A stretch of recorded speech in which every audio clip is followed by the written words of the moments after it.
Liebsten, moin moin, hier wieder auf Hochdeutsch, denn dieses Mal geht es um die plattdeutsche Aussprache.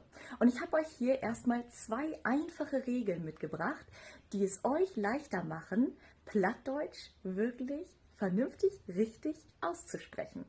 Fangen wir gleich an mit der ersten Regel. Um das lange A.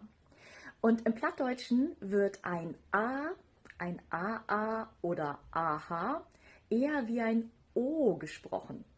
Ich habe euch hier mal ein paar Beispiele mitgebracht. Hier haben wir morken, also machen, sorken, Sachen, orve, aber und gorn.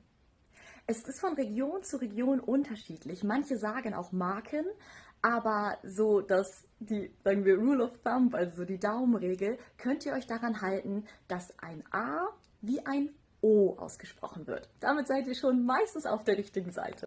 Regel Nummer 2, jetzt geht es um das G.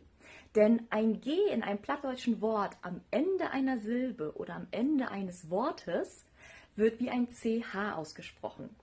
Jetzt können wir aber ein CH einmal weich aussprechen und kehlig. Ich wusste auch nicht, wie da der große Unterschied ist, deswegen habe ich hier einmal Beispiele dabei. Stechen und streichen ist ein weiches CH, weil das eher im vorderen Mund gebildet wird. Könnt ihr selber mal ausprobieren. Ein kehliges ist wie bei Lachen oder Bach, das ist eher im hinteren Teil des Mundes. Also haben wir jetzt ein Wort auf E, I, Ö, Ü und da ein G hinter, haben wir ein weiches CH. Eine Endung, also ein Wort auf A, O, U und dann ein G, haben wir ein kehliges. So, natürlich habe ich nochmal Beispiele für euch dabei. Das sind Beispiele für ein weiches CH. Also, es heißt düchtig, twinnig. Und für ein kehliges Dach und Hamburg. Aber natürlich gibt das Norm. Also natürlich gibt es Ausnahmen. Vielleicht fallen euch da ja schon welche ein. Schreibt das mal in die Kommentare.